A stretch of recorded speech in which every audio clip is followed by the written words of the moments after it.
What is going on, gang? The Yankees post-game, Carlos Rodon got his first win. Let's talk about it. Shout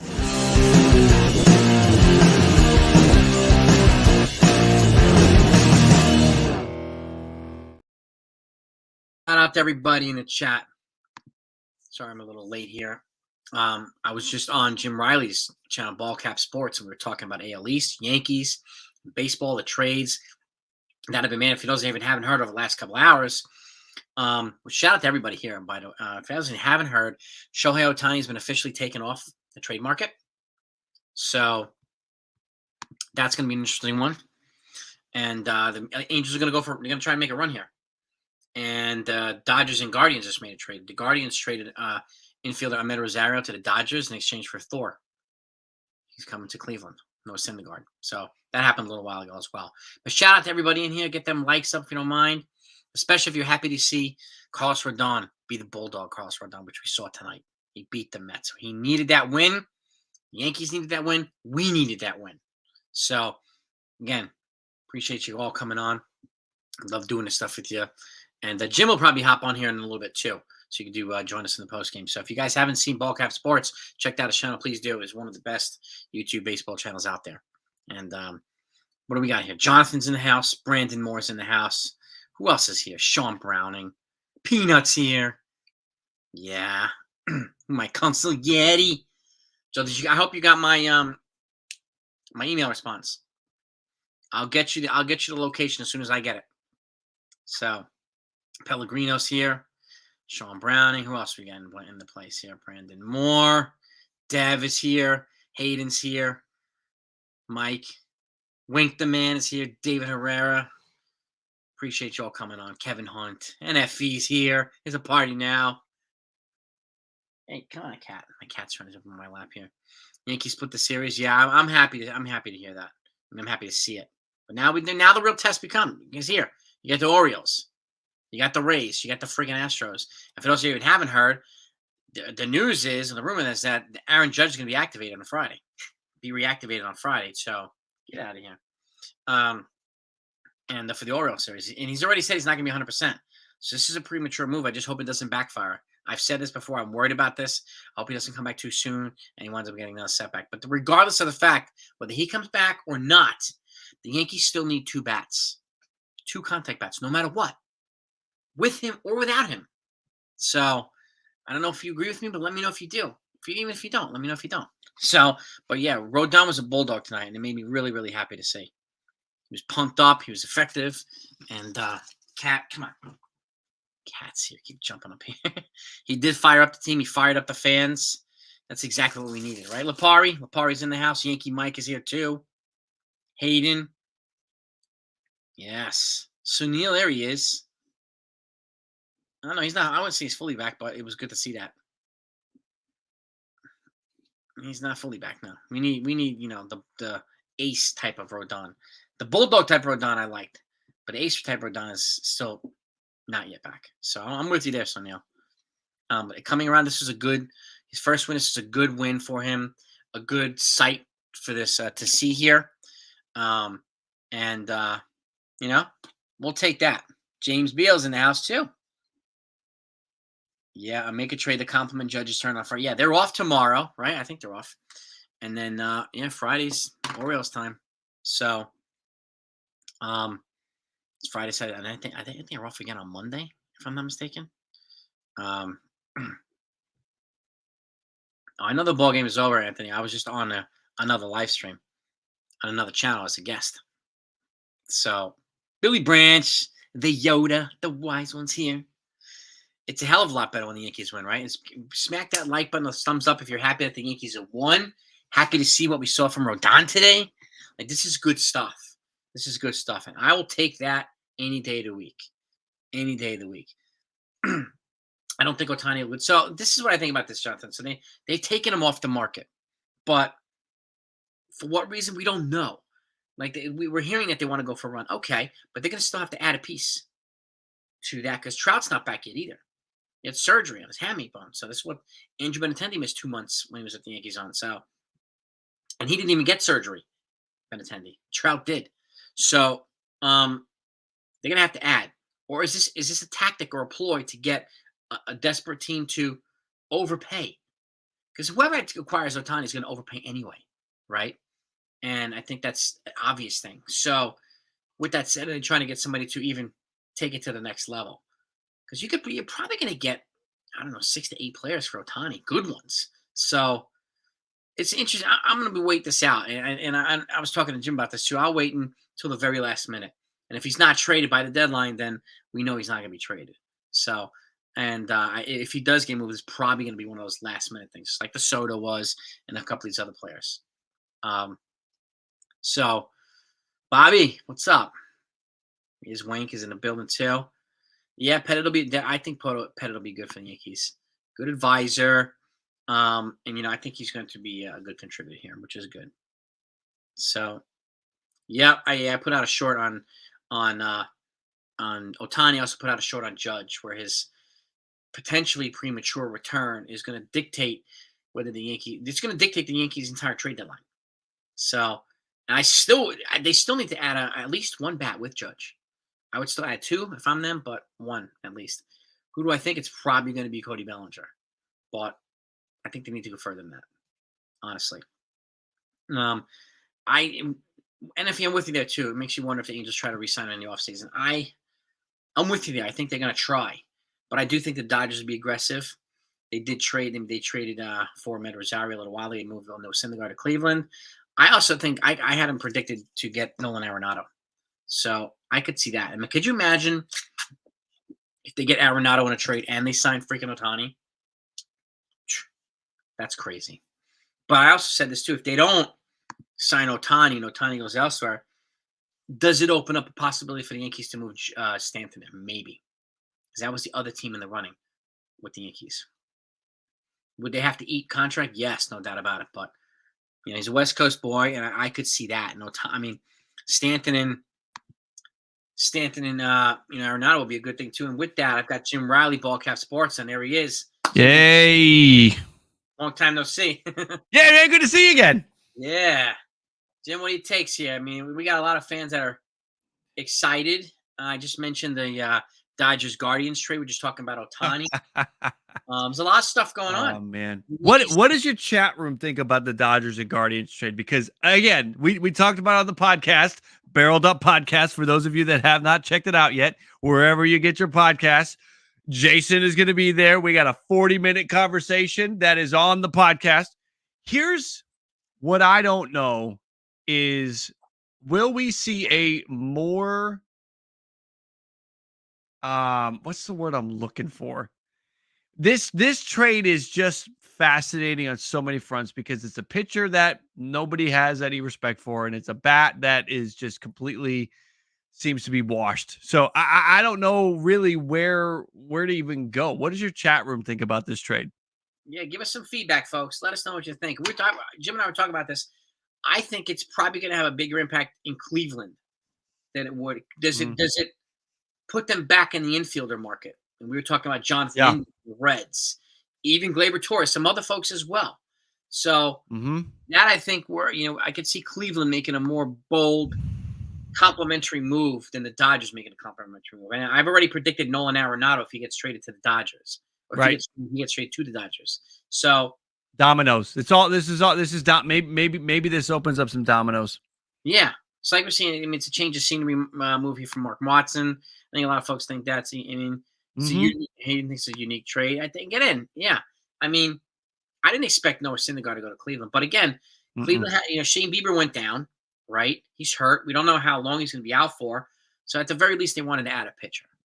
So whether they wanted to move his salary for a cheaper Med Rosario, maybe to get a little relief there, but I think I don't really have it making a huge impact on either team at this point. So I see a comment from Billy Branch. Trade with Dodgers Guards makes me wonder what Cashman is doing. But wait, Billy. Did you want Noah Syndergaard? No. Did you want Ahmed Rosario? No, you don't want either of those guys. Ahmed Rosario is not that good defensively, and he carries a wet noodle up to bat. There's nothing you want from From Ahmed Rosario. I don't. No, man, this is one of the most interesting trades that we'll see. Yeah, do the Guardians trade? I think him being hurt took him off the trade market. Shane Bieber. Right, 100%. So I don't see him being moved. Had he No. stayed healthy, I would have seen him being moved. But this was an unfortunate timing thing for him too. So Right. Well, you could see Bieber getting traded in the offseason now. You could. Like, that's what I think we're looking at, is that Shane Bieber will probably be traded during the offseason, because I feel like with the upcoming free agent market, I'm going to pull it back up again. It's going to be heavy in pitching too. You're going to be looking at trying to, let me see here. I'm going to pull this up again.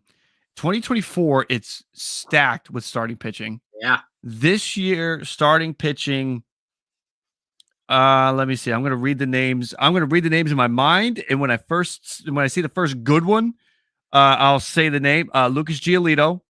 But even Lucas Giolito, I mean, he's a top trade chip, but let's be real.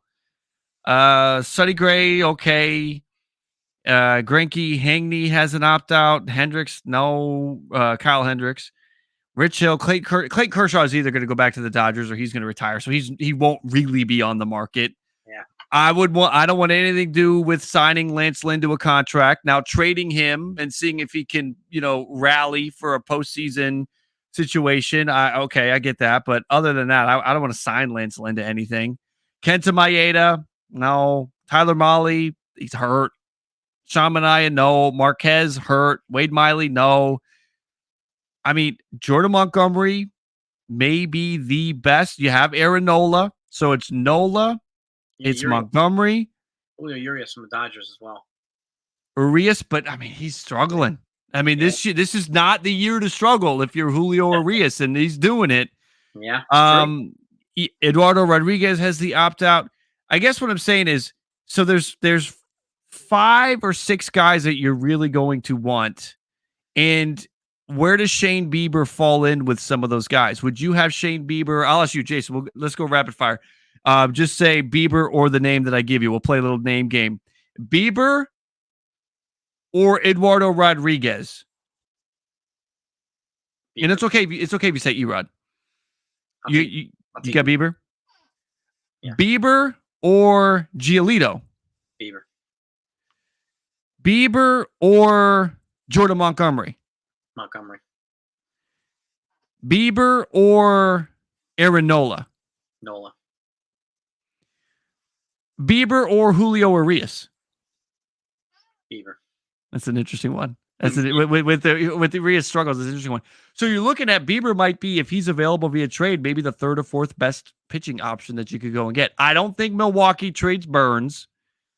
There'll be a lot of rumors, but I don't think that'll happen. So Bieber could, if he's available in the trade market, may be one of the top guys to go and get. And if you miss out on Nola or Jordan Montgomery, then you may start looking at Shane Bieber is the best option. Let's see what we can do. I got one rapid fire for you: Bieber or Blake Snell? Oh God, Snell. So he's a free agent too. I wonder about Blake Snell when he's got like a 6-year contract. If that first year is going to be stellar, elite, Cy Young stuff, I guess I'd go Blake Snell. You're right. I did forget about Blake Snell. There he is, right on the list. I would go Blake Snell. Is he 30? He 30? I think he's probably pushing it, right? I think he's probably pushing. It's not there yet. Let's see what I got here. I got it real quick. Blake Snell, his age. He'll be 31. He will be entering his age 31 season. And this is a guy that, as soon as the lineup turns over for a 3rd time, the manager is tripping to get out of the dugout to get him out of the game. Yeah. That's Blake Snell. So yeah, which Blake Snell do you get? Do you get the 2.61 ERA Blake Snell, or do you get the 4.20 ERA Blake Snell? Yeah, I mean, yeah. And then who's the left-handed pitcher from the Texas Rangers? I think he's going to be free agent as well. Haney, Martin Perez, but he's had a bad year. Yeah. Andrew Haney can opt out, but Andrew Haney has not been good this year. So He should opt in. I'm not sure if that's a mutual option. I'm trying to check real quick and see if Haney has a mutual option. Andrew Haney, he has an opt out. So he's 12 million this year. Andrew Haney, 13 million next year. And the way his season's gone, I mean, he may take that 13 million. I don't know. He's gonna have to rally. How about this? Bieber or Luis Severino? It's also free. I take Bieber. Me too. Take Bieber. Me too. Severino shot. I don't think he's going to be back, which is one reason why I would not. I would rather trade him now and just get payroll relief and a prospect than move him to the bullpen. I want to get somebody who's more familiar with the bullpen, more reliable in the bullpen. So I think their marriage relationship is already fractured there between him and the Yankees. I think they need to move on from each other. Yeah, it's over. Send him to if I'm Severino, I am trying to get to. I'll send him to the Reds. Take a prospect. I'm trying to. If I'm Severino, I'm trying to get to Tampa. Tampa? Whoa. Yeah, I feel like Tampa would be. They get something out of him. That's for darn sure. That's what I mean. Like if you go, part of the reason why it's so difficult to play in the Trop is it's the climate controlled. Yeah. It's the environment controlled. What you're throwing in the bullpen is what you're going to be throwing out on the mound. Nothing changes because the air doesn't move there. And with what they've done with pitchers there, if I'm Severino, I want to go to Tampa. Cleveland would be interesting, but Cleveland is more about developing their young guys than they are reclamation projects. Plus, it's cold there the first 2 months of the season. The weather's garbage. So I would, if I'm him, it's Tampa. Oh, how about the Marlins? I see the Marlins. It's been, I mean, now they did sort of get Jesus Luzardo back on track. Yeah. But they've been really known for developing the guys through the system. I think there's something to be said for, did they get you right at the big league level, or did they craft you and mold you along the way into the guy that you became? And it feels like that's what Miami's been really good at. That's what Cleveland's been really good at. Tampa look what Tampa did with Zach Eflin. This is the best we've ever seen Zach Eflin. Yeah. And I think Severino's probably going to be motivated sticking to the Yankees. If you went to Tampa, he'd be stirred up. He's like, I'm going to shove it down their throats every time I pitch against them. So, like, Rick God. Definitely. So here's a New York baseball guy. Yeah. I mean, we would rather have Johnny Brito and Randy Vasquez over. And that's okay. Those are good points. I could see one of those guys being packaged in a trade for somebody in the next week. Who I don't know. Burrito or Vasquez? Yeah. It depends on who they're going to acquire. I don't know if they'd have to give up either one of those guys to the Cubs for Bellinger. I still can't get a feel of what type of package it would take. Yeah, you know what? And part of the problem is we don't have a good way to do that. I know that Baseball Trade Values is out there, but Baseball Trade Values gives Cody Bellinger a value of like $1 million is the value. So you can build a Cody Bellinger trade by just blindly clicking at the bottom of the screen. And that's obviously not how it's going to go. So that is difficult. I mean, if I'm just trying to go on gut, I think the Cubs are looking for a guy that is going to be tons of control. Yeah. A player that is close to being ready, because this Cubs team, this rebuild isn't going to, it's getting to the end, right? It's time to go. Time to start. They signed Seiya Suzuki 2 years ago, a year and a half ago. They extended Ian Happ. They brought in Bellinger with the hopes that maybe they could make a jump start this year. They signed Dansby Swanson in the past offseason. So like this whole rebuild thing, like it's time next year, it's time to go. It's time to start competing if you're the Cubs. And whoever you get needs to be close, needs to be able to help them next year and needs to have a lot of control. And I don't know. I mean, who fits that profile? Maybe the Cubs have to throw in a reliever to up the return value even more. I mean, where do you go? Like, what prospects I don't are know. you looking at? Because it's got to be guys that are at AA, AAA. Like, what about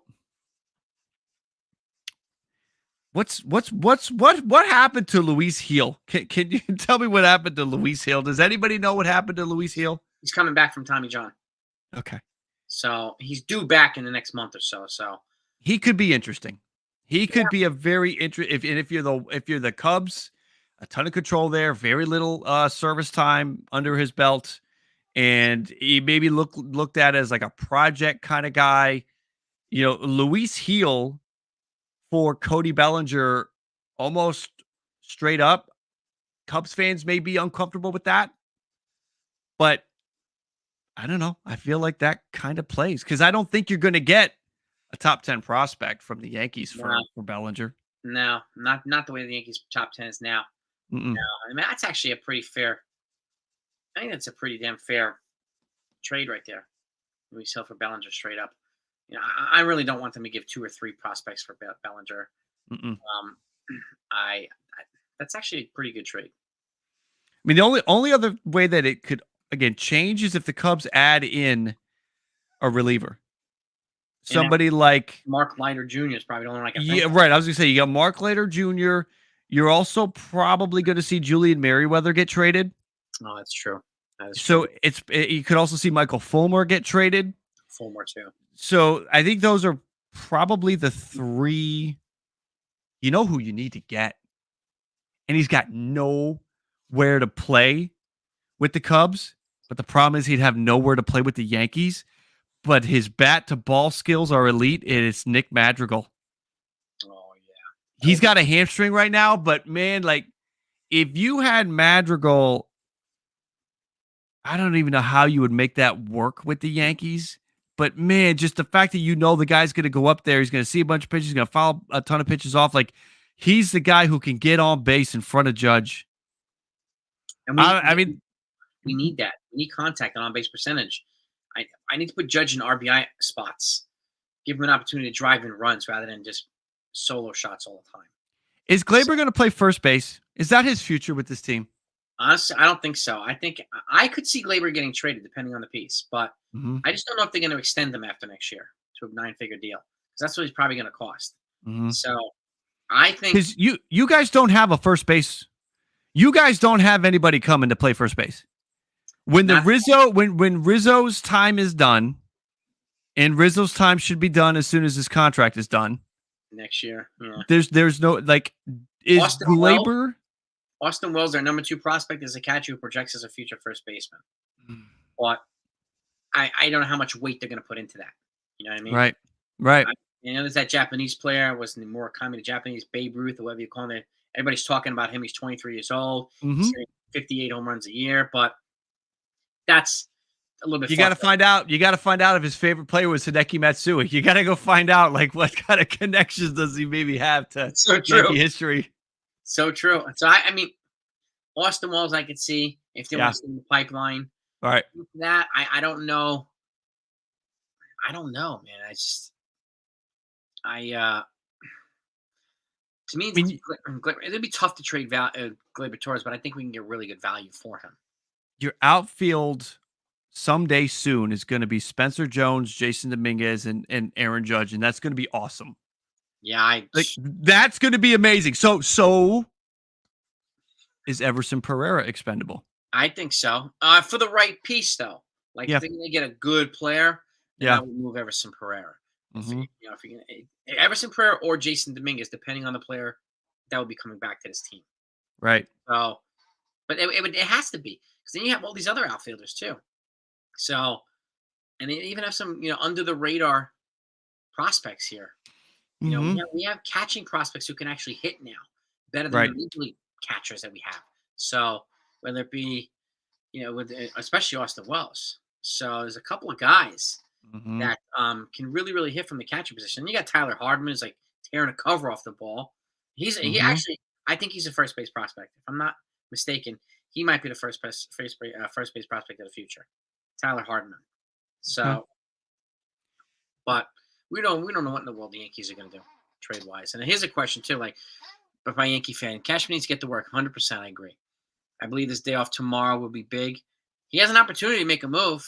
I mean, I could see a trade coming of some type of magnitude tomorrow. Mhm. Get Bellinger and Salvi Perez. So I don't know what you think. I was giving you feedback, but I want to know what your thoughts are, Jim, on Salvador Perez and a bullpen piece. Yeah, I would go right to bullpen place. But what's your thoughts on Salvi? I think Salvi loves the Midwest too much. I don't know. I don't think he wants to leave, and I don't know why.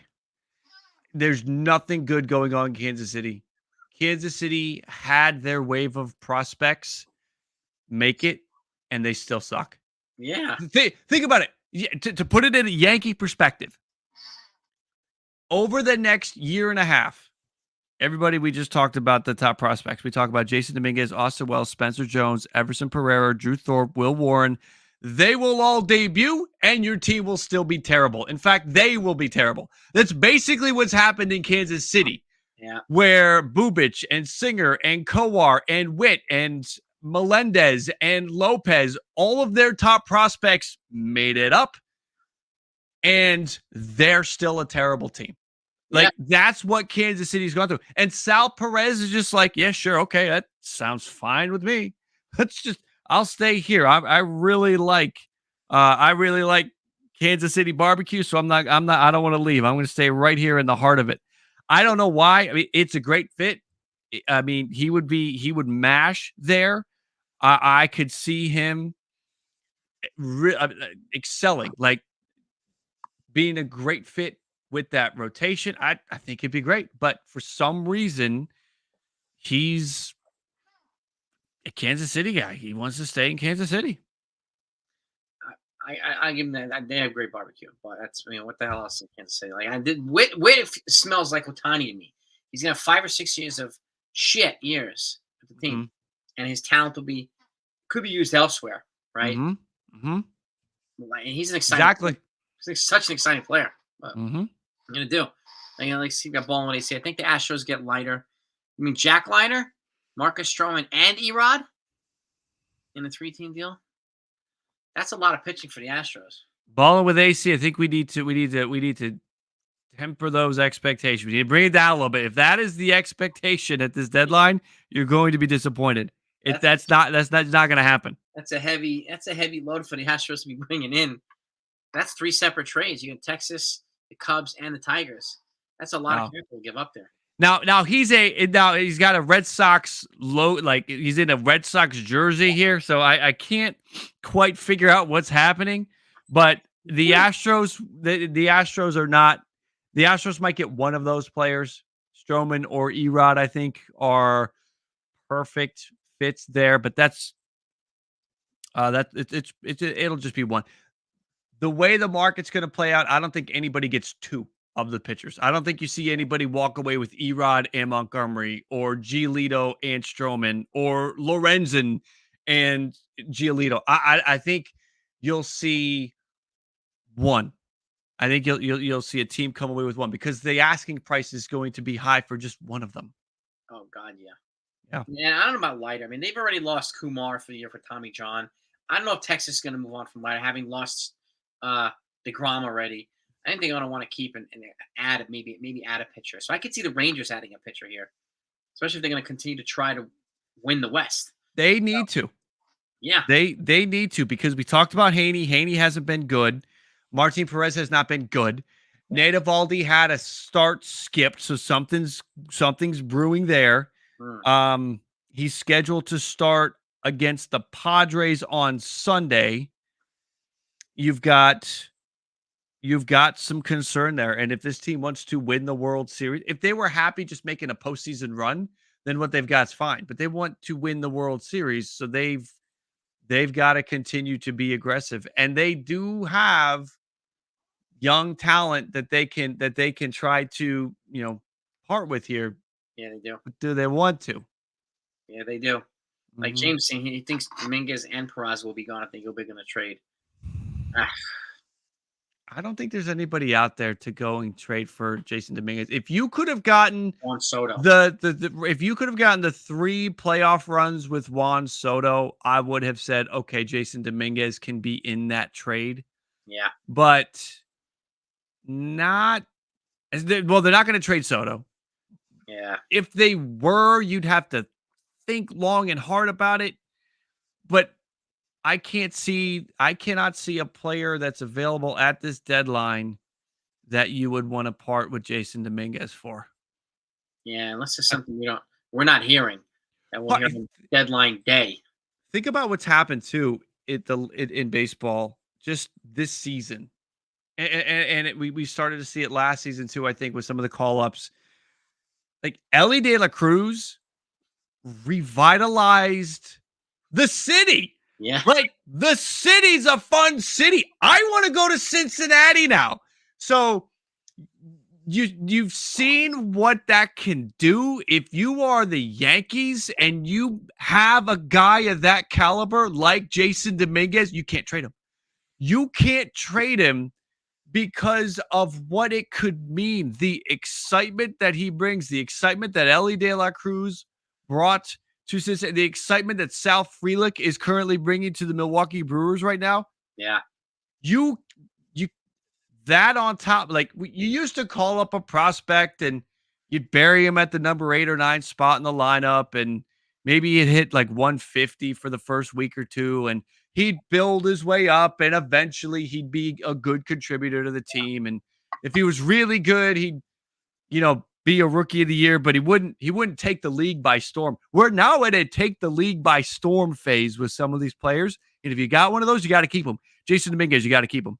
And he has that speed that Ellie De La Cruz has. That people don't, Dominguez is fast. Mm-hmm. He's a big, stocky guy like Mike Trout, but he's fast. So, and again, it's a kind of an underrated skill set that he has that does not really talked about. So, yeah, you've got the outfield too. With social media now, I think social media plays into it because you can throw the clips on Instagram and Twitter and all over the place, right? You can. You've got social media. You've got.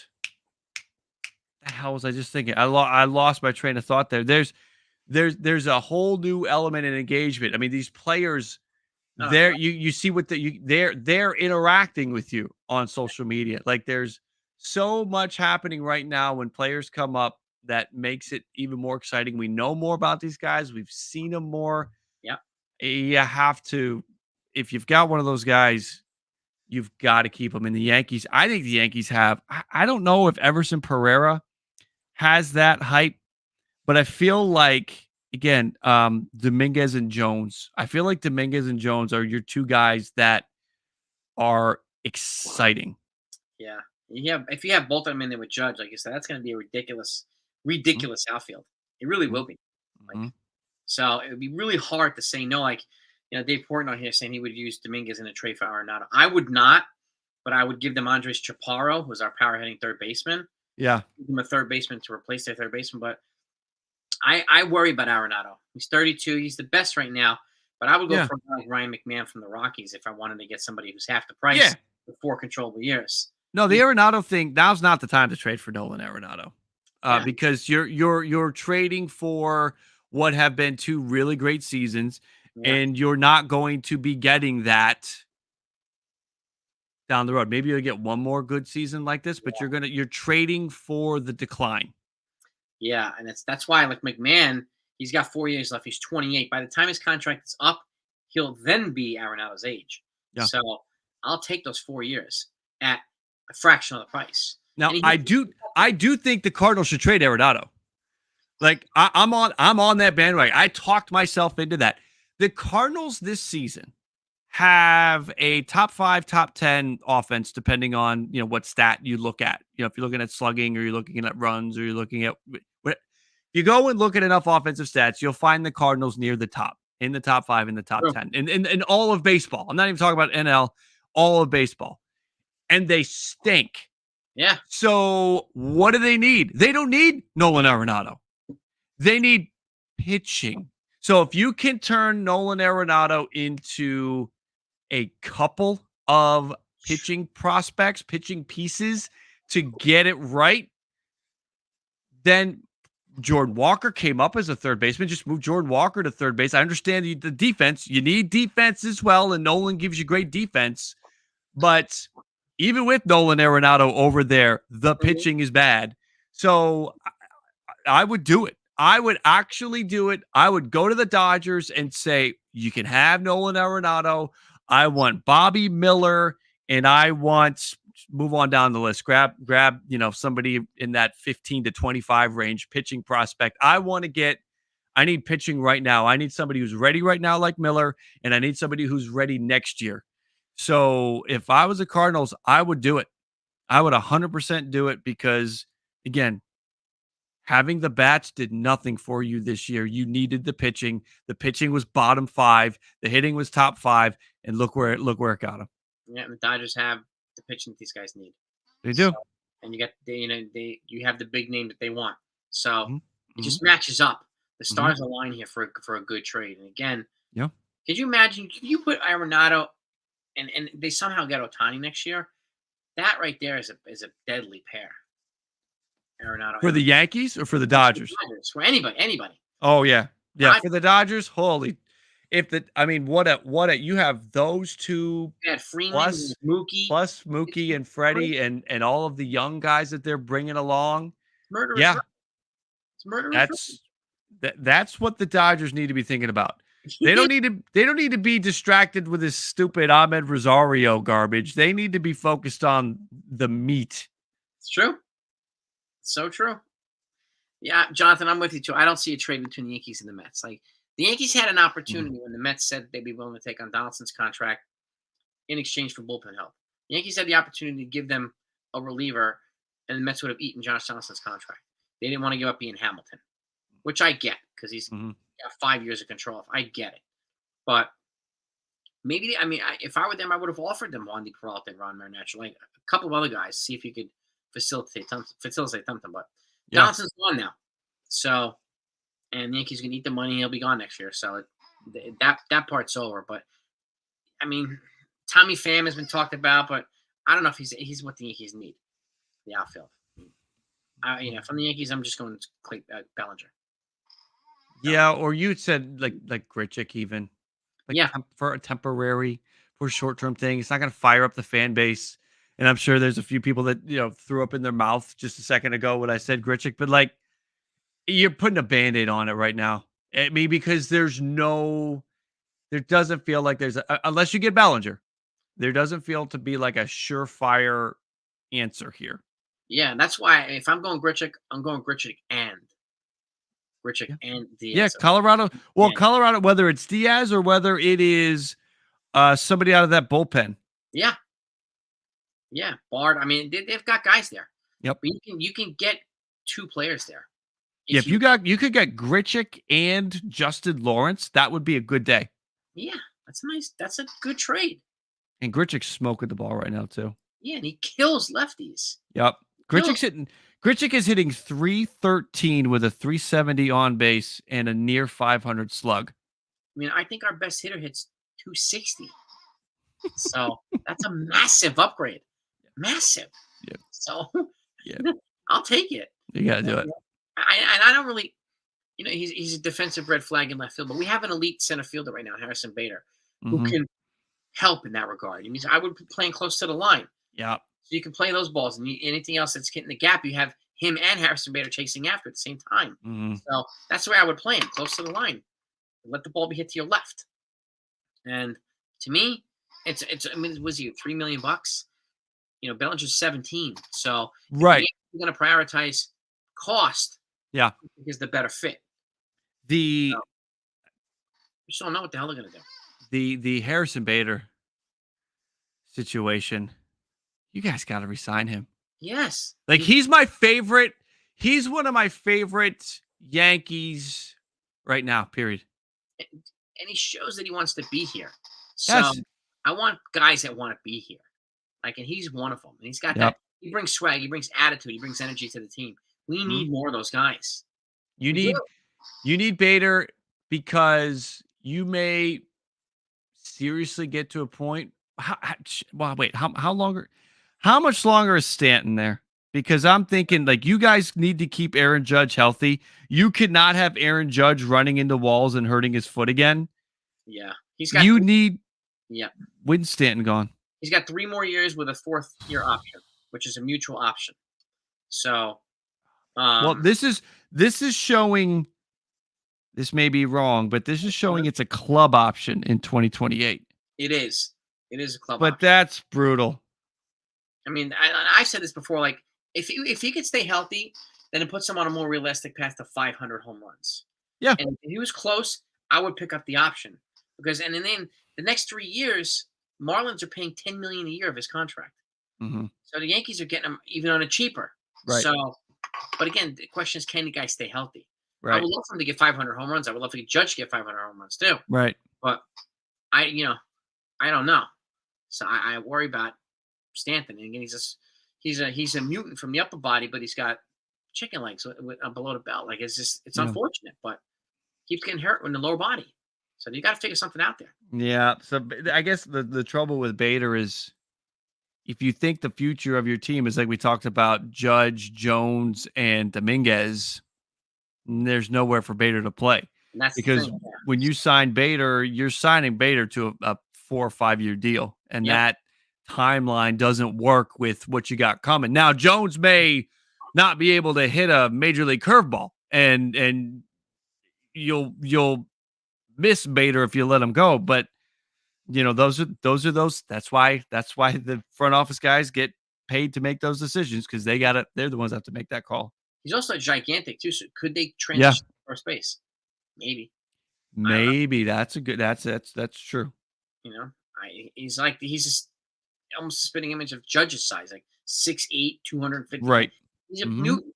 Huge. Mm-hmm. So I don't know. So that's why those guys get paid the big bucks. So I saw somebody comment in the chat about Lane Thomas and Craig Smith. I don't see Lane Thomas being available. I think he's one of those players that are showing up in draft rumors, but I don't think he's going to be available. The Nats have a couple more years of control of Lane Thomas, so I don't think he's a realistic option. Lane Thomas has arbitration in 2024, arbitration in 2025, so they have 2 more years of Lane Thomas. And in 2025, the Nats might be good. Yeah, I mean, they might move Candelario, but Thomas I could see them keeping. They're going to move Candelario. They're going to move Corey Dickerson. They'll move Victor Robles if there's a taker. They'll move Dom Smith if there's a taker. But they're going to, with the young players that they have, the guys they brought over that they got from San Diego, plus the players they got from the Dodgers, Josiah Gray and the catcher Ruiz. They need guys like Lane Thomas and Joey Meneses. Yeah. Because I've heard people on Washington Sports talk about how the rebuild is kind of a year ahead of schedule. And part of that is because of Lane Thomas. I think you can hold on to Lane Thomas another year. And if you don't see that tide shifting, then maybe they trade him next offseason. I would be very surprised if it happens this year. Yeah, I'm with you there too. Here's a question: who gets sent down when 99 comes back? When Judge comes back, I'm gonna say Willie Calhoun. Okay, or somebody like that, or Greg Allen, or who else did they bring over? Well, they optioned Franchi out the other day, so those are the guys. I can't see them optioning out Oswald Peraza. Like if you're gonna bring in an outfielder, I'm on option out an outfielder. I generally like to keep it position to position if I can. What's going on with Peraza? He's in here now. He's getting an opportunity now that Josh Johnson's out. Right. So, he's getting up and down right now. He's getting some opportunities, but he's being aggressive on the base pass. He's being a whiz on the defensive side. So, but his hitting needs to catch up as well. So he's having a similar hitting struggles as Anthony Volpe was having. So, but again, to me, him and Volpe are the middle infield of the future for the Yankees. Right, that's the plan. I would not trade him. Me personally. So Willie's on rehab. Okay. I wouldn't trade. Yeah, again, I wouldn't trade Peraza. I want him to be the shortstop or second baseman, and Volpe be the other guy. So, but we'll see. Who Yeah. knows what these Yankees are thinking? You know what I mean? Because they've spent a lot of time essentially marketing Volpe and kind of ignoring Yeah. business. So, Yeah. you know, and so I don't know what in the world they're going to do. I really don't. So that's going to be remain to be seen. It's just it feels like Peraza is just not getting the opportunity, and I'm wondering if it's because similar to like with the Mets, I don't think Buck thinks Vientos can play. And I'm wondering if there's a situation where there's concerns about Peraza and he's maybe solid defensively, but he can't hit. And they know that right now, and they can't put him out there because it could cost games.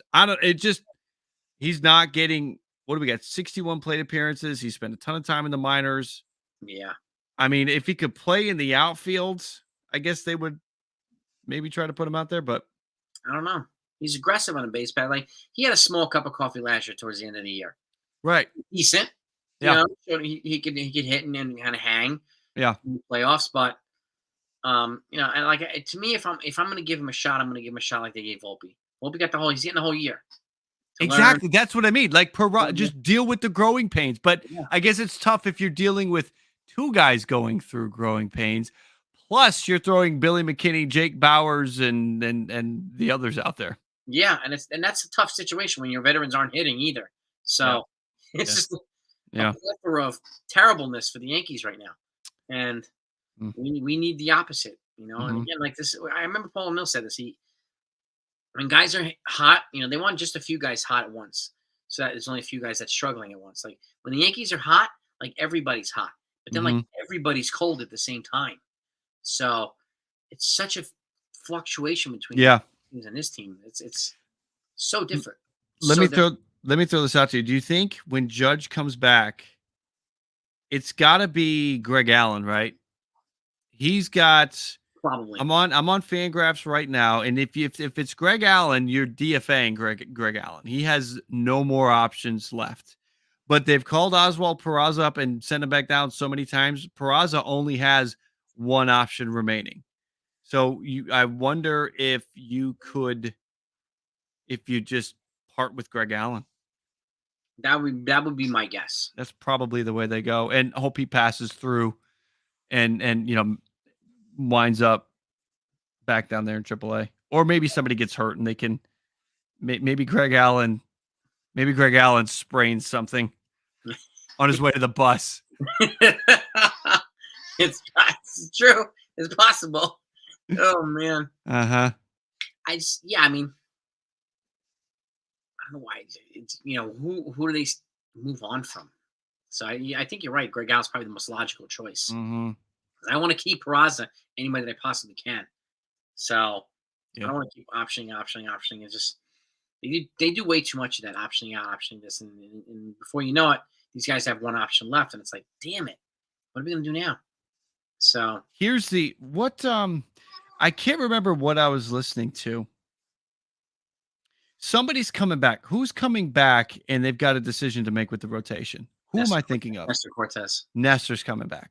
August 6th. What? Who gets the boot from the rotation? I'm gonna probably say. I mean, this is why I trade Severino too. Okay, so it creates less of a headache. Mhm. So, but if I have to move somebody, if he's here, then it's probably going to be Herman. With the exception of his perfect game, he's been much more inconsistent, and Clark Schmidt's been kind of on the upswing for a while now. So I'm Right. not moving Clark Schmidt. So, and I know they're not moving Rodon. So you got those three kind of Yeah. fixtures in there, Yeah. and then you add Clark Schmidt to that with Rodon, Cole. You add Nestor Cortez. It's four. It's probably going to be Herman I mean Herman or Severino. If I'm choosing between the two, probably going to keep Herman because he's giving them length. A little bit more than Severino. So I think this is a feeling I have about the Blue Jays, and I think it applies to the Yankees too. With this trade deadline and how coveted starting pitching is, and how you could see the White Sox and the Cardinals asking for the moon on their players, and Mm-hmm. the Cubs may ask for the moon. Like the asking prices may be too high. A team like the Yankees may be able to turn Severino or Herman into a steady bullpen arm or something that helps them somewhere else. I think Toronto could do it with Yusei Kikuchi. I think there's a real chance that Kikuchi has built enough value up now to where if the asking price is too high on Giolito and Montgomery and Erod and Lance Lynn's off the table and Jack Flaherty's off the table, guys may start calling around and Severino or Kikuchi or Herman could end up getting moved because teams don't want to pay what it's going to take to get a rental. Yeah. Kikuchi's got another year. I'm sure Herman has more time as Does. well. Severino, though, is a free agent, so that would be a rental. Yeah. I can see there being at least one instance where there's a surprise starter that moves for bullpen or depth somewhere else because you're going to be in a spot where you have too many starters. I mean, it's a good position to be in, right? Yeah. You have a lot. And the Blue Jays are going to be in a spot where once Ryu is back, the Blue Jays are going to have 6 starters. So I can see there being a surprise trade moved, a surprise trade with one of our starters. I'm on the same. I'm on the same wavelength with you with the Yankees too, because you had Brito, you had Vasquez. Those guys right now are better than Sevy is. So you can plug somebody in here and move Sevy. And again, like you said, a team that's not willing to fork up as much as it's going to take for some of these other starters will say, Sevy's got a big arm. You know, we move him here, we move him there, different change of scenery. We might be able to get something out of him. And he's not going to be too expensive to re-sign. So if we want to re-sign him, we give him a couple of prospects and get a little bit of payroll relief. I'd call it a day if the Yankees can do that. I'd be happy. If you were if you're in charge, would you trade with Kansas City? Would you send Herman for Barlow? Herman for Barlow. Or same thing with Colorado. If you're Colorado, would you do Herman for Lawrence? Thinking about the teams that are receiving Herman, value the fact that you've got more time with him. What's Lawrence? When's Lawrence up? That's a good question. Colorado. I don't think he's a rental. Let's see. Let me look up the payroll for Lawrence real fast. The Colorado Rockies. Lawrence is. Oh shit. Lawrence might cost too much. He's 28, so he's older, but he's still in pre-arbitration. So Justin Lawrence might cost too much. I'd go Herman and add a prospect to it if I could do that. The situation in Colorado, the reason why Colorado is interesting is because I think they're a year away from a blow up. I just feel like Colorado thinks they can be the Diamondbacks of 2024. Yeah. And if they don't, then they'll blow it up. Then they'll trade Daniel Bard. They'll trade Ryan McMahon. They'll trade Elias Diaz. They'll blow it up if they can't next year. But it feels like if you add Domingo Herman, you have to give up a reliever to add a starter like that. I wonder if they would do that. It's a longer shot than the Kansas City one. Kansas City with Barlow is probably a little bit more realistic. Yeah, he's up because he's 5, so he's got one more year after this year. Yep, you have another year of control, and with Herman, with that swap, Herman's got the same. I mean, they've got the same amount of time, so you're basically trading a reliever for a starter. I don't know. I feel like that could be a way to go. I would try to pad the package and move him to Colorado if I could. So give him a little bit of something. Just get him out of the freaking American League.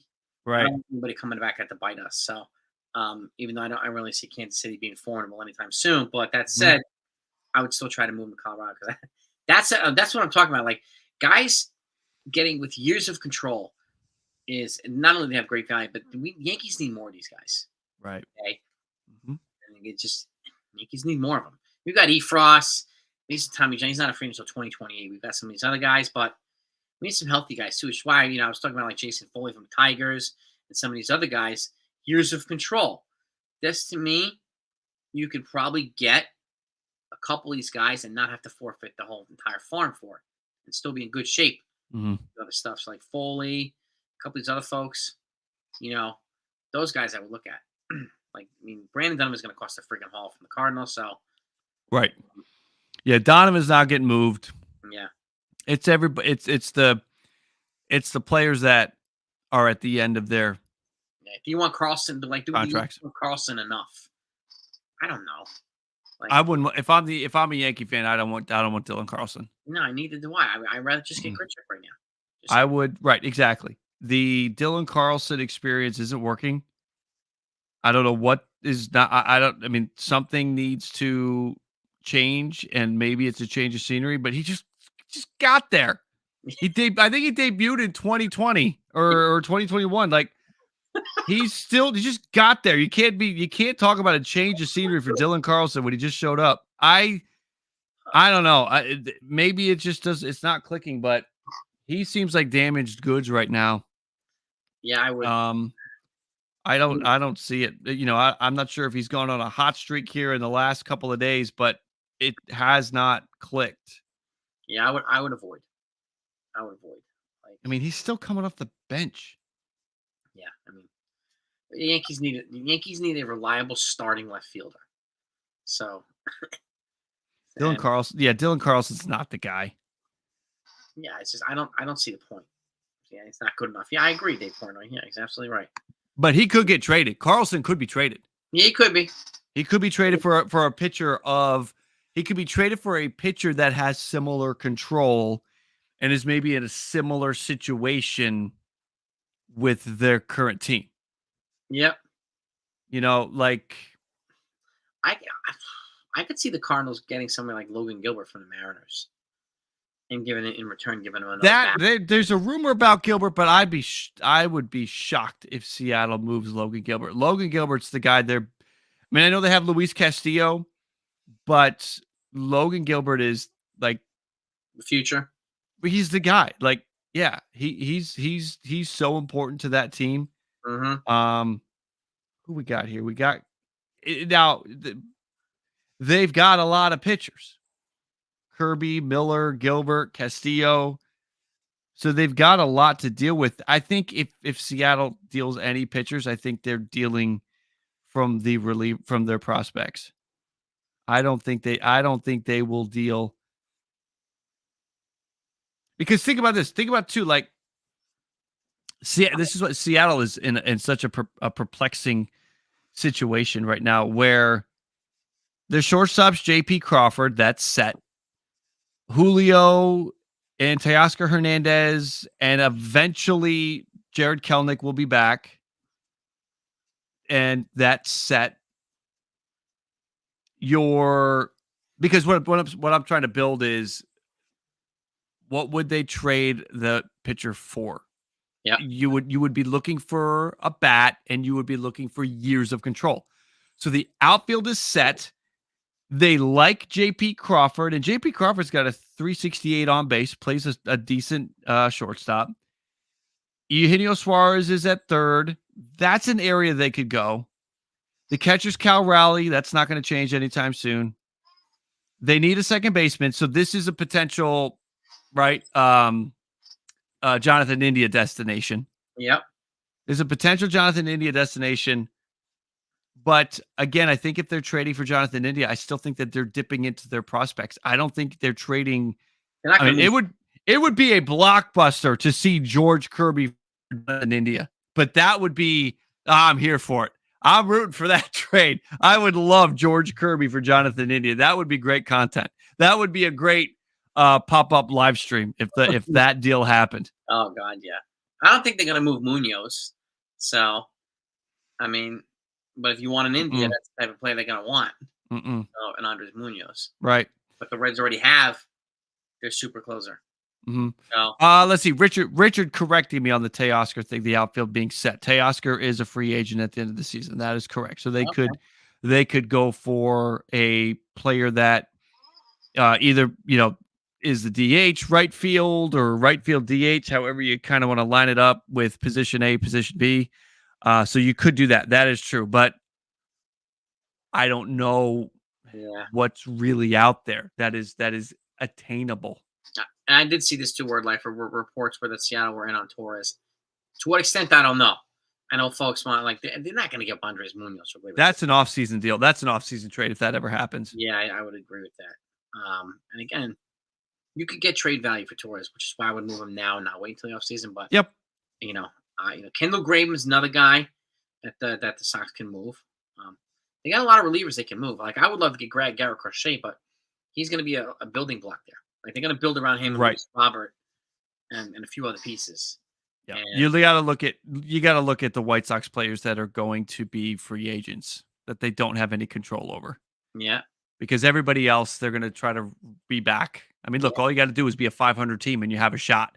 You don't think you don't mean to tell me that the White Sox don't think that next year they can't at least do that with the players they have under contract. So the White Sox are going to try it again next year. True, very true.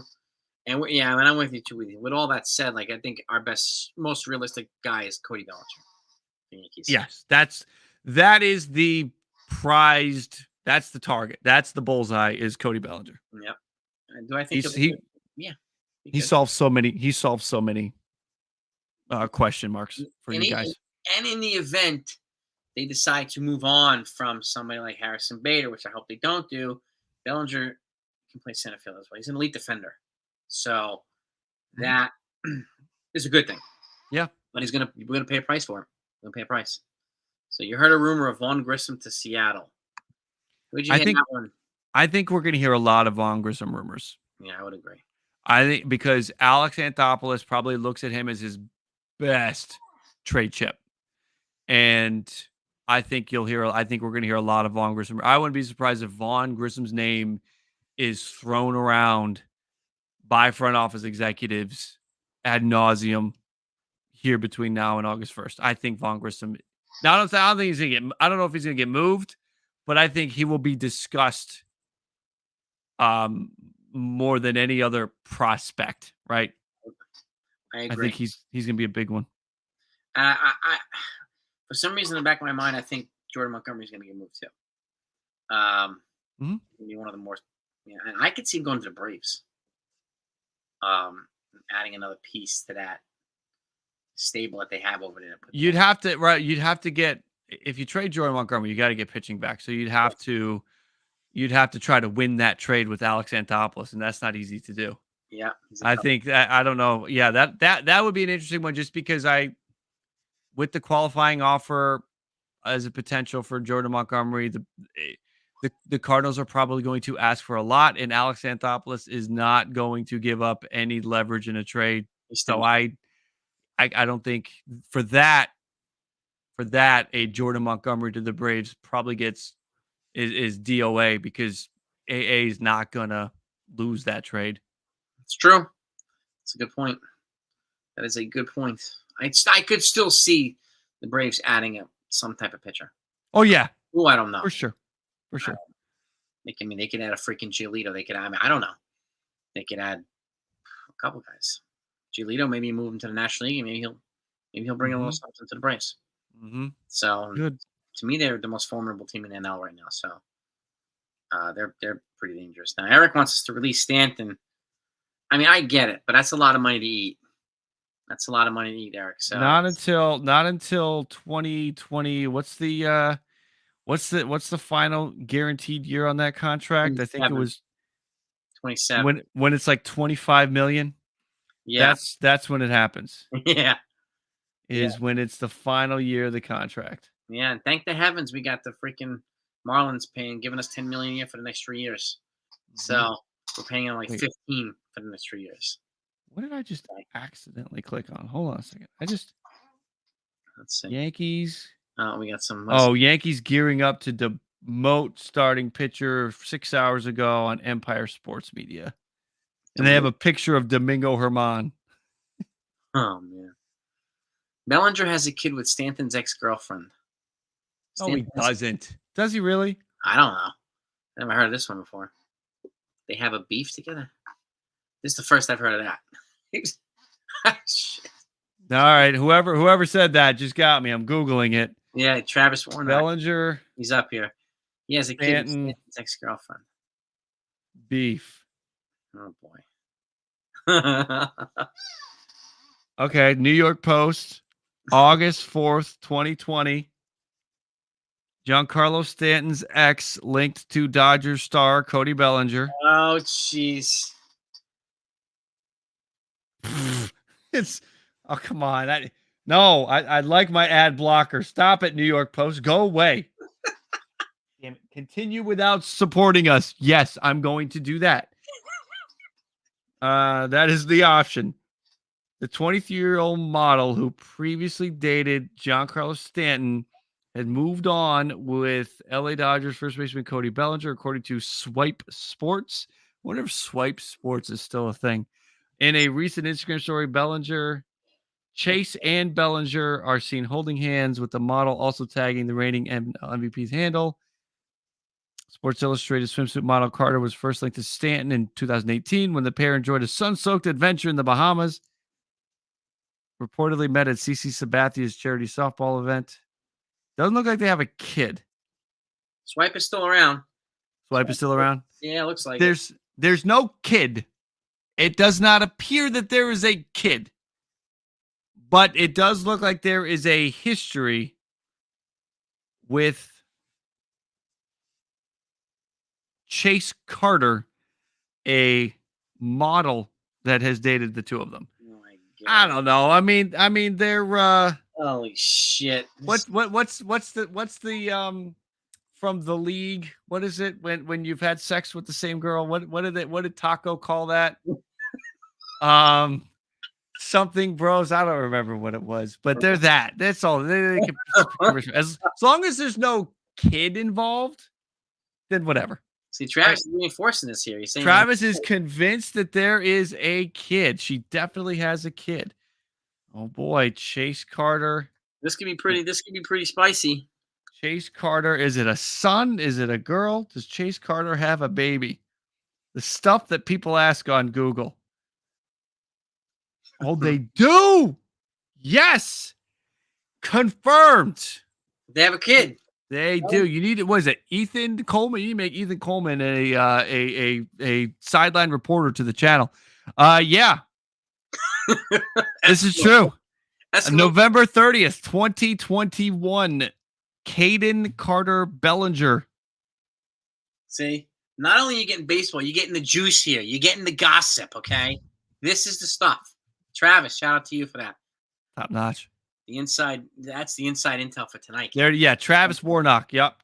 Travis is the he's the star tonight, right here. The insider. Yeah.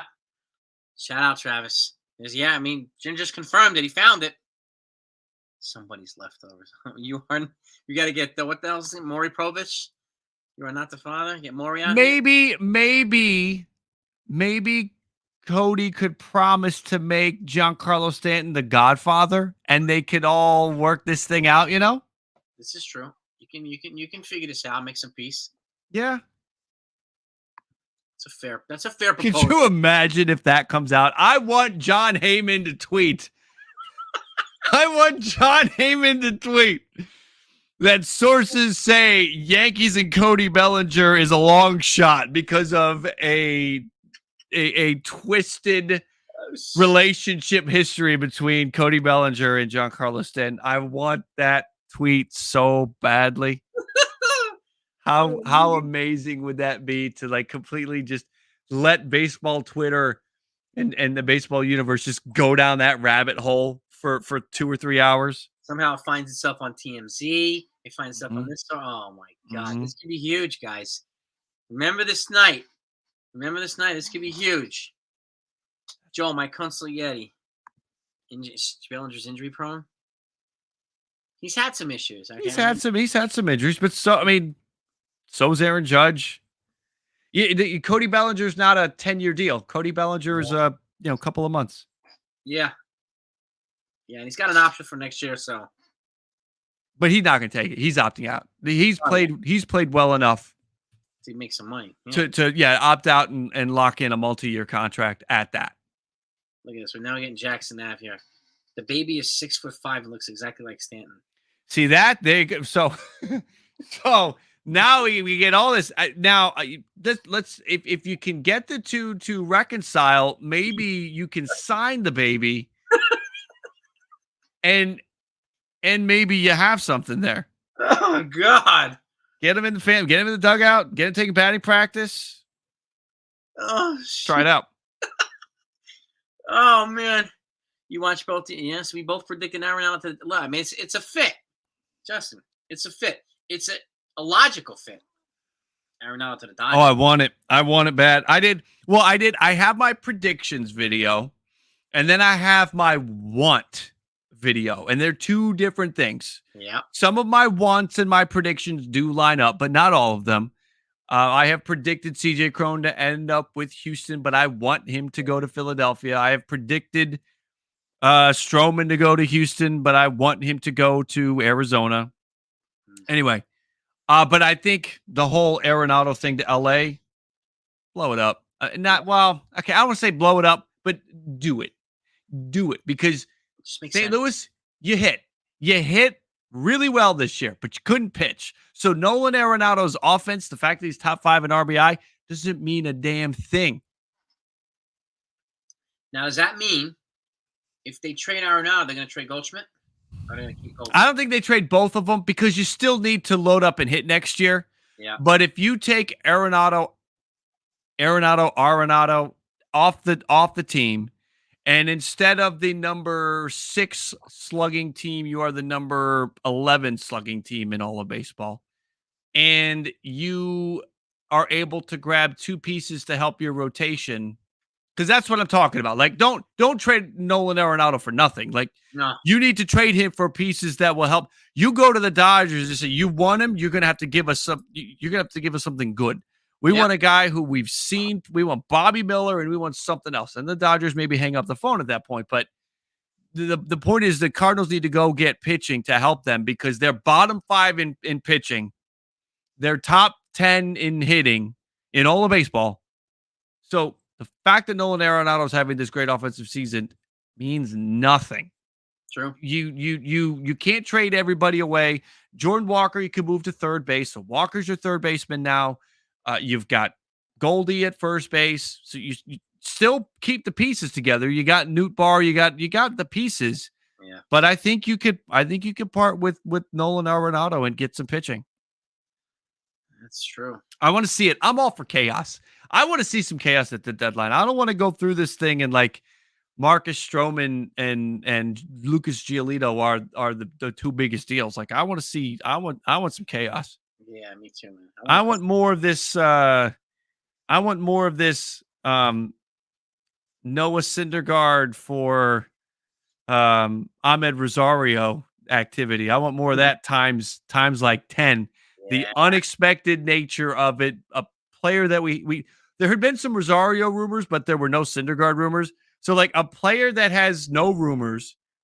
So I want that times like 10. I want to get somebody that we've heard some rumors, but we don't know, traded for somebody that's completely off the radar. Bellinger just went deep. He's locked in right now. He's really locked in. Ready to go. He's freaking ready to go. Where would you bat him if he came to the Yankees? The question. Where the hell would you hit Bellinger? 4?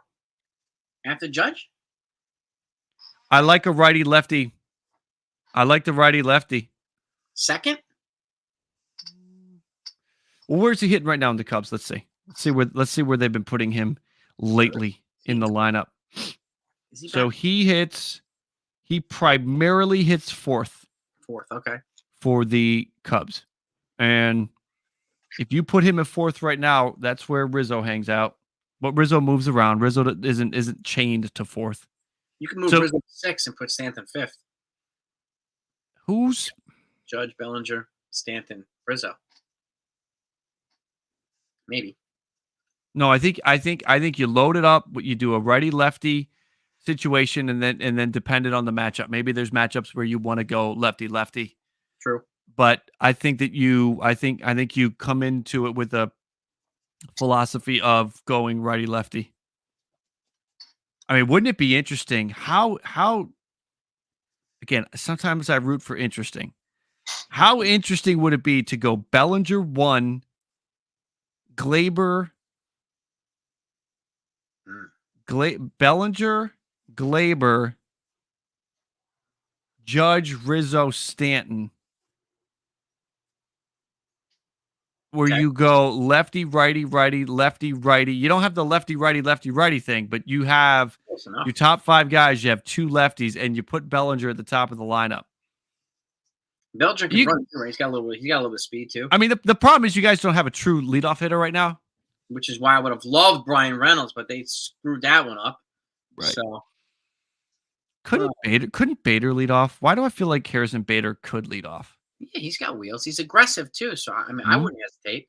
Him or Volpe, like at this point, Bader. Yeah, but that 210 batting average for Volpe. I know, even if he gets on base, he's not hitting his way on base like you'd like. Bat him 7th for now. Let him steal bases and shit. I'm trying to get Bader's career on base to pull up because that's what you want. You got to get somebody getting on base ahead of those guys. My internet's not crapping out. I'm just not getting a let me try this laptop. Let's see what we got here. I'm trying to get Bader's numbers. Bader. Let's see. There's some Bader. What we got here? Stats wise, we got the batting average is not impressive, but I'm looking for on base. 249. Career 314. All right, that doesn't really get it done. He doesn't. So he doesn't. No, Bader's not your leadoff guy. Though he's aggressive. He's got wheels. He can move. He doesn't steal a lot, but he can. How about IKF? He's got wheels. Yeah, but if you have IKF out there, you're sitting somebody. You're sitting somebody that. Yeah. I mean, who's sitting if you move IKF in? In this world where you have Bellinger, I don't know if there's. I mean, IKF is just. He's just extra. playing a freaking third base for now. Yeah. I mean. Well, DJ, don't you have DJ at third? DJ's been playing a ton of third. He floats around DJ, so. Yeah. But the problem is he can't run. He's slow. He's runs like Steve Alboni. He's so slow. Well, just start DJ at leadoff, and then when he eventually gets on, pinch run IKF, and then IKF takes over for DJ the rest of the way. Just why not? Let's get a little outside the box, Boone. Come on. Let's see. IKF's on 314. That's not good. Nah. Yeah, this team just doesn't have a get on base leadoff hitter, so you end up throwing Judge out there. Yeah, it's ridiculous. And then the problem with that is if you're hoping that the bottom of the lineup gets on base for him. Yep. That's why we need a non-base guy. Just doesn't work. That's just damn, man. Yeah, boy, we put that out earlier too. We were talking about the Dodgers and Ahmed Rosario for Noah Syndergaard. Yes, indeed. That was today's premier trade. It's the oddest trade I think we'll see at the deadline. It's odd is the word I'm going with. Such a weird trade. If you're Noah Syndergaard, you gotta love going to Cleveland, right? Maybe they can figure something out with you because it isn't working. I heard he just lifted too much. He wanted to look like Thor, and that's not good for trying to throw 100 miles an hour. So yeah, he got into bodybuilding and trying to sculpt his body out to look like he should be in a movie, and it was not the way to go.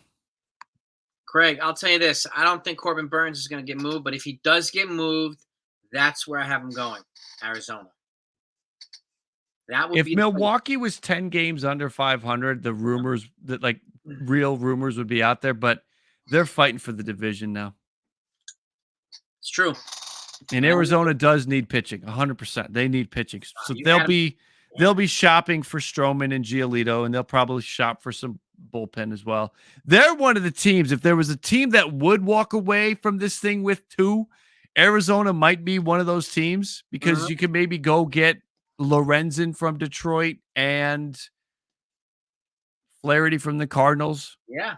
Those aren't the 2 marquee premier names, but they're better than what they have behind Gallen and Merrill Kelly. So Yes, just it fortify the would be. back end of the bullpen. Mm-hmm. So It would be. it's yeah, I'm with you there too, Craig. I don't think Milwaukee's going to trade Burns. Like, even though their relationship is kind of fractured too, and I know he's looking, Mm-hmm. I don't think he's going to sign an extension with that team. But I mean, it makes sense to move him, but Mm-hmm. get a boatload back for him. But will they do it? I doubt it. I think it could be an off-season trade. I would agree. Yep. We'll see what happens because unless Burns gets an extension, it went so poorly last time. It's awful. And could you imagine if they have to do it again when he's coming off of the kind of season he's had this year? They'll rip him apart. He'll retire from baseball if they do that again. It can't. It can't. They have to. They either have to extend him. They have to extend him or trade him because they cannot go into another arbitration hearing coming off of a down season for Corbin Burns. Yeah. Oh my God, he will retire. Amen to that. It's this. Yeah. All right. HST, which is a holy shit trade. If you could think of a holy shit trade for the deadline, what would it be? Well, I mean, it would have been Ohtani. Oh God, yeah. And even though they say he's off the market, I'll believe it once the deadline's passed. Because what if Arizona or what if the Angels go out and lose 5 straight games? True. And the Yankees show up and just blow them away.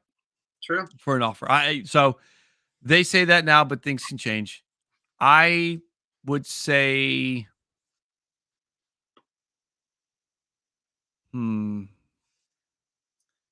I could see the Texas Rangers doing a multiplayer trade and getting Bellinger and Stroman. Well, that's a good point. Right. You've got the Cubs could trade multiple players, the Cardinals, the White Sox, the Tigers could package multiple guys. I think that would definitely get the holy shit meter going if somebody traded for Erod and Lorenzen. If somebody traded for Giolito and Liam Hendricks, that would get it going. That would be enough, I think, to get it going. I think the Soto thing, obviously Soto, but that's such a long shot. And Ohtani is such a long shot. Snell is a long shot. Hader is a long shot. By the way, just thinking about Snell and Hader, like the Padres need to win like 40 games the rest of the way. And I was looking at their schedule. They don't have 40 wins in their bag the rest of the way. So the fact that they're not going to trade either of those players is just downright stupid. Yeah, and they're both up after this year. Yeah. It's near hell. I mean, and like Snell and Hader, like what are you doing?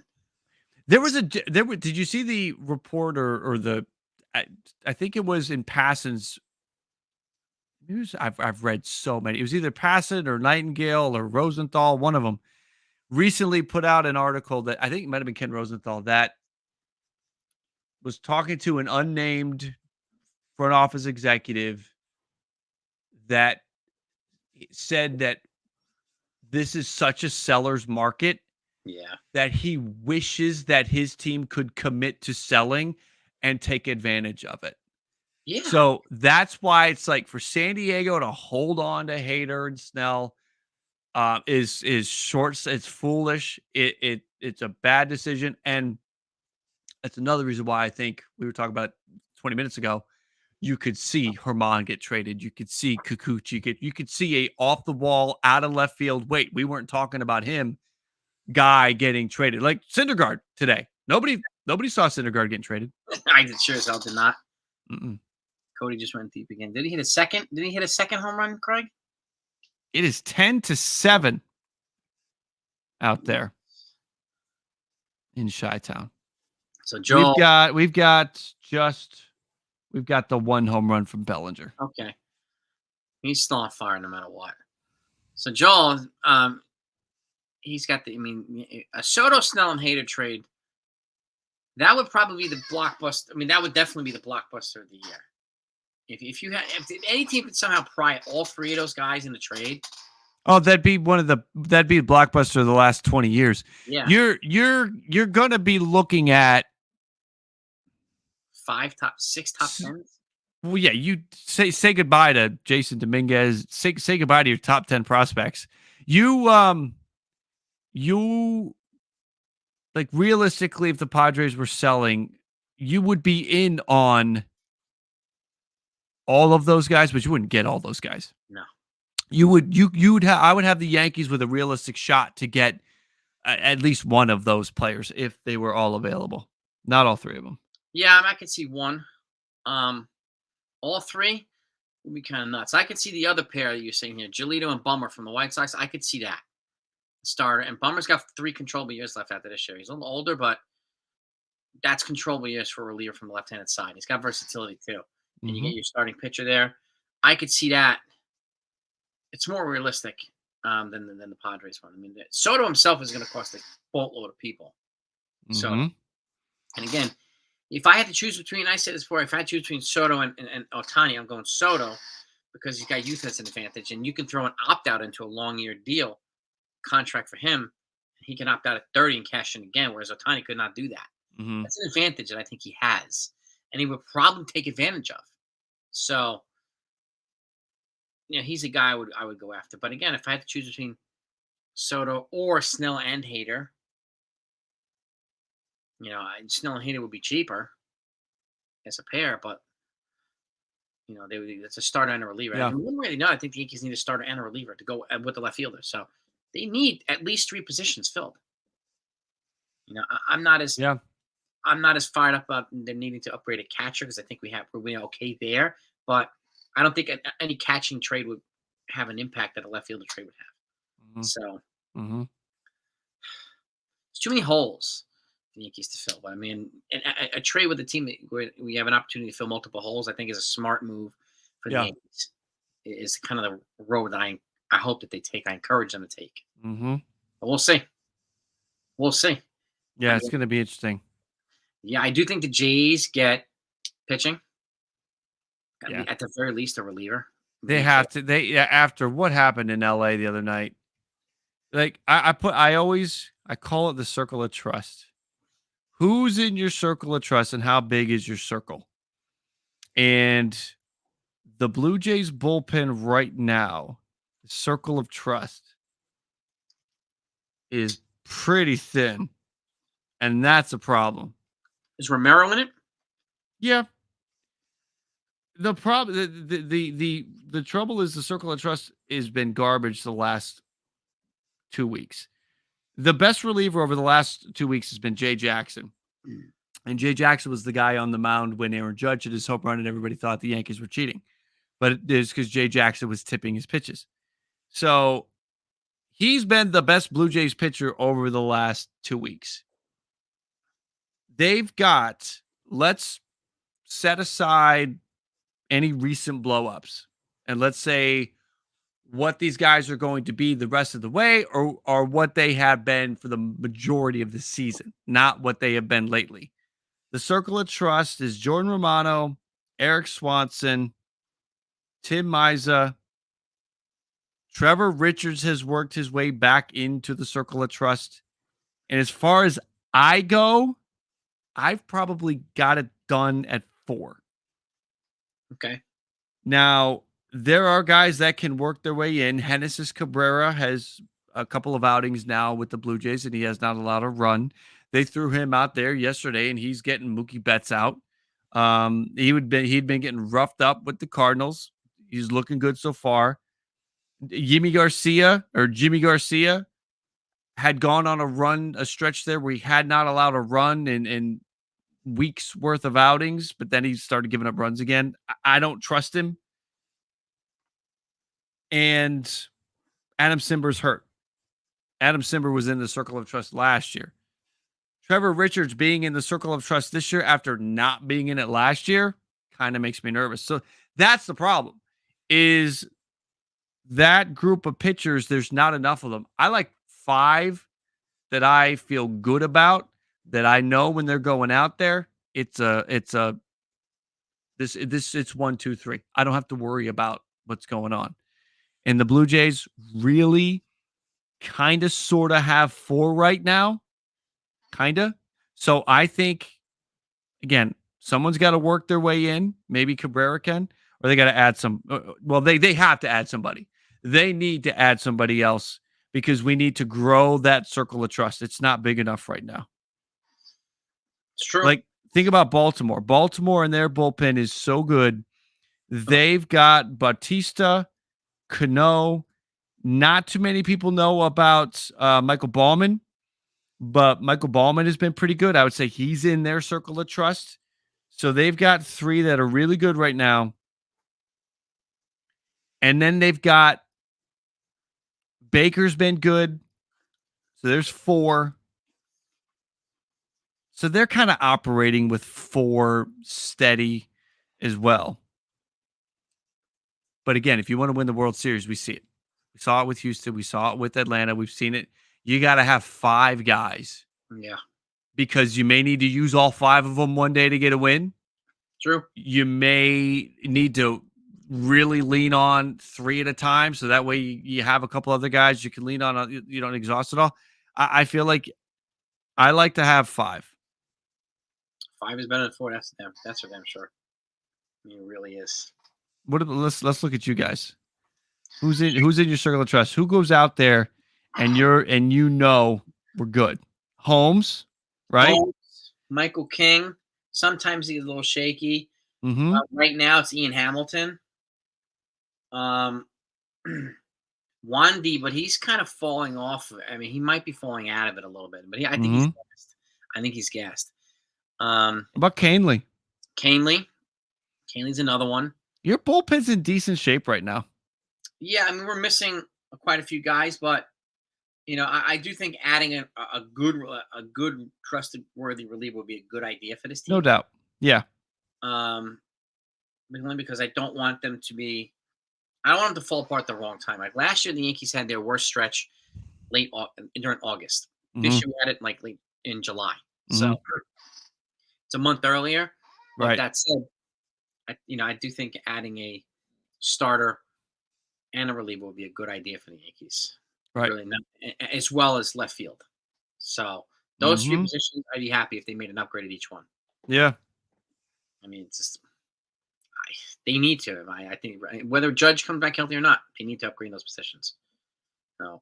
Well, that's because the goal is to win the World Series. The goal isn't to win the division. The goal isn't to make a playoff run. The goal is to win the World Series. It's true. It's true. And that's I want to preface that by saying not everybody has the goal. Everybody says we'd want to win the championship, but think about what the front office is sitting down when they're having their meetings, discussing it privately.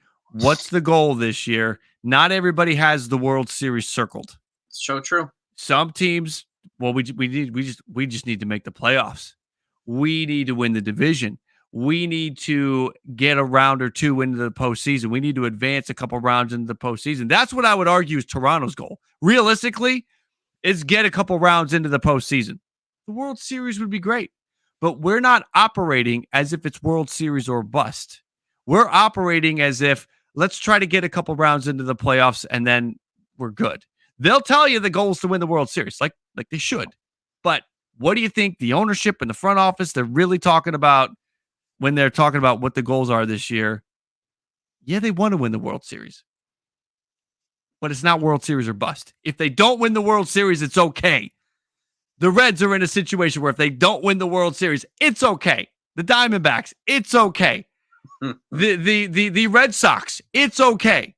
But the Yankees, the Dodgers, the Braves, the Mets, who screwed it up, the Padres, there's probably 5 to 10 teams that's the goal.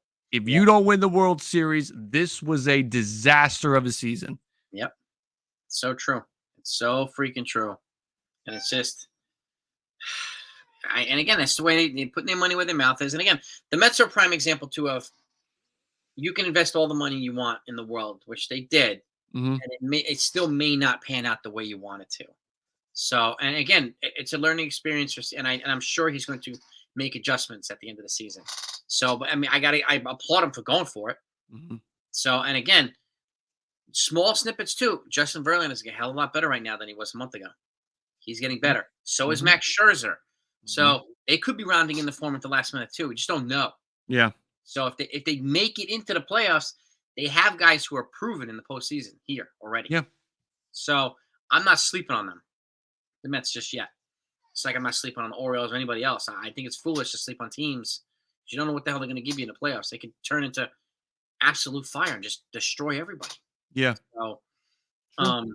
but that said, again, you're right. It's a World Series or bust mentality. So That's why you need those upgrades that you're talking about. yeah, You cannot mess around with yeah, the second rate guys or not filling those needs because that's not acceptable. yeah. And Judge can only play one position at once, so he can't address three holes. So it's He's just only one guy in the lineup. yeah, he's one guy in the lineup. There's 8 other guys we need to be complimenting him with. So and it can't just be Mhm. Judge and the rest of the guys. You need to be able to rip off guys. I mean, like if Arenado went to the Dodgers, you add him to what they have already. That's Mhm. just murder for teams. Murder. So we want to have that same issue here with the Yankees again. We Right. haven't had it in a while. This has been probably the weakest roster the team has had in almost 2 decades. So fortifying in areas would be a good idea for the Yankees, and I hope they do it. I hope they do it. I really, really do. Have to. Who's this? The Red Sox acquire Mauricio Rivera from the Giants. Who's that? Yovera. If that just popped up, Sounds like it was a sort of yeah, just a trade. low hanging trade. Yeah, Mauricio Rivera is a reliever. Um, in exchange for minor league righty Marquez Johnson. Okay, yeah, it's like a depth piece kind of trade. Yeah. The Dodgers are pushing for Joe Kelly now. Okay. I heard about that. There's another reunion piece. I guess they're going to try to get the band back together. That's the plan. Let's just get the band back together. See if that works. Yeah, yeah. It's we'll see what happens with the Dodgers. You never know. Right. They could turn it up. And I'm Mhm. with you too, Greg. Before we wrap it up, I mean, it's Grichuk might be the move if Bauer splits time, and yeah, Bauer hits righties really well. Grichuk hits lefties really well. So it's a sensible split, a Yeah. sensible platoon. If they don't get Bellinger, so we'll see what happens. There's still 4 days left, 5 days left, so it's going to be a pretty busy 5 days, I would imagine. Would you agree, Jim? We're going to hear a lot of stuff. I think right. I think we're going to hear a lot. I think what we're seeing right now these sort of like B and C level trades Yeah, will kind of build us up. So we'll see a couple of trades a day, which is kind of what we're seeing. We're seeing 1, 2 trades a day, and I think that'll continue. And I do think we'll get something that sort of shakes the ground here in the next couple of days. I don't think we're gonna have to wait till deadline day for something that really makes the ground quake. I think we'll get something soon. I mean, and I'm not saying that Stroman's going early, but I can see somebody significant moving early. I could too. Mhm. Yeah, I'll take one last question from Anthony. Listen, button Bullcups. Is there any way the Yankees get a 3 or 4 team trade going to help the offense and the defense out? I can't see a four. I don't remember the last time baseball had a 4 team trade. 3 teams have happened. Cashman's done quite a few of them actually. Right. 4 teams trade is more of a NBA thing. It's from basketball sport. There's a lot of 4 team trades in there, Yeah, but because they have to make money match. They have to do all sorts of things that is not required in baseball. I could see a 3 team trade, but I think the Yankees are probably best suited for 2 team trades based on the needs that they have. Mhm. But you never know. I mean, they might line up with the Rockies and the White Sox in the same one trade. And Sure. it depends on if the White Sox and the Rockies have stuff that they like from each other too. And Right. it makes things line up. So each Mhm. team has to like what the other team's offering has. Yeah. In order for it to line up properly. Yeah. So, but that's how. I mean, if I remember correctly, that's how Cashman got Didi Gregorius. Mhm. Max Scherzer was part of that 3-team trade, if I remember correctly. So he's done 3-teamers before, Yeah. Cashman. So I could see it happening. I think it's more likely going to be, maybe a multiplayer trade, but it's just going to be two-team swaps. Do you feel the same way Yeah. about the Blue Jays? 2-team? Just you're Yeah, tricky. I don't see any 3-teamers going down. I think they're pretty rare. Um, so it's hard to predict like where and how it could go down. I mean, it could happen, but I would say most likely it'll just be a 2-team Yeah, situation. I think it's harder to line up the Mhm. fits and everything to a 3-teamer. So, but it's a good question. It's a good question, man. But hey, gang, I want to thank you all for coming on. Jim, why don't you tell everybody where you can find you? And please, follow Jim, support him. It's greatly Yeah. appreciated. One of the best guys out there. So, No, I appreciate it. Yeah, over at Ballcap Sports here on YouTube. Check me out, subscribe, follow, alerts, all those good things. But I've also got a new podcast that I've launched with the Odyssey Network. You can find it anywhere. It's under Ballcap Sports Barreled Up. Search Barreled Up by Ballcap Sports, and you will find the new podcast anywhere. Apple, Spotify, wherever you get your podcast, you'll find Barreled Up. And Jason and I just recorded earlier tonight. That will find its way to the podcast tomorrow. And then there will probably be in a day or two, some of that content starts to trickle out onto YouTube. So you'll get it first on the podcast. So check out the Barreled Up podcast for the interview with Jason right away tomorrow morning. yeah, gang. So thanks for coming on. Appreciate all your support. Mm-hmm. And peace and love to all of you. We'll be back tomorrow. Even if it's an off, remember, it's an off day tomorrow, but I'm sure we're going to have some news. So I expect to be hearing something from us, especially if it comes out. So, but Jim, again, thank you for coming on. I appreciate you. And keep up the great work. Looking forward to doing something with you again real soon. And have a great night, everybody. And I'll talk to y'all next time. Let's see. So let me get